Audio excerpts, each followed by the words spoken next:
Welcome back to Askewed Reviews. And today I'm reviewing a short film that actually won't be releasing until either later on this year or even early next year. The short film I'm referring to is Silk. This is directed by Miles August and Chris Paisley. The movie is being made by Swym Good Films, which, by the way, I actually did another review for another one of their shorts maybe a month or two ago called The Girl in the Street. And if you haven't watched that review, feel free to do so right after this one. So let me tell you more about this short film. First of all, it's only about 10 to 12 minutes, and it's got a lot going on in that short little bit of time. The short is centered around the female character that is shown in this picture right here. Now, we quickly learn that she is not all there.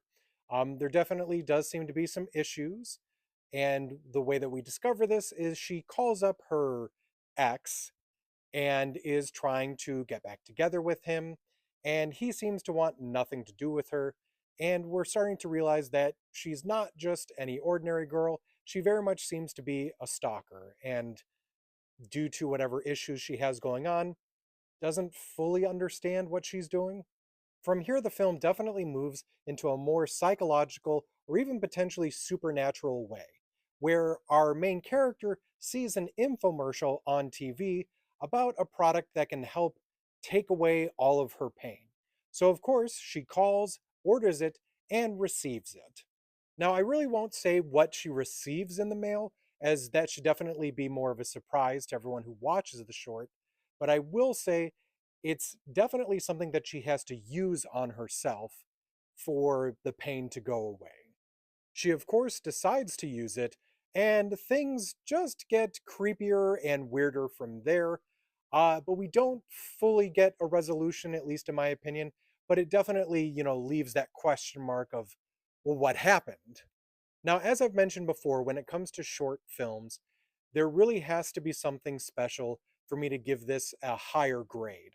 And two of those things that can really help out is one, by the end of the short, do I really feel like a full story was told and I don't technically need anything else for me to be able to fully enjoy it? And two, did it make me interested or enjoy it enough that I really want to see this as a feature film, in case that's the plan to eventually make it into one? So, from my opinion on that first part, I do feel like there were some missing pieces in this. Not necessarily that it didn't have a complete story, but I don't know. There just wasn't enough there for me to fully enjoy it.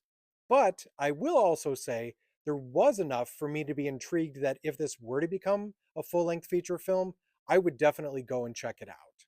So, because of that fact, I'm going to give this short film a 3 out of 5. Once you do have an opportunity to check this one out, I do recommend doing so, and let me know if you have an opportunity to do so, what you thought about it. At the moment, Silk just appeared at the Chicago Horror Fest, so it's going to start making the festival circuit, so that's why I'm saying it'll probably be out, maybe not by the end of this year, but definitely near the beginning of next year. I hope you enjoyed this episode of Askewed Reviews. If there's any other short films that people think I should check out and do a review for, please mention them in the comments. And I do also want to say, I recommend checking out Swym Good Films. You can find them on Instagram under Swym Good, and honestly, these guys are pretty interesting. They're primarily just working on short films, and they're also based out of Chicago. And since I'm from Illinois, I think that's pretty cool.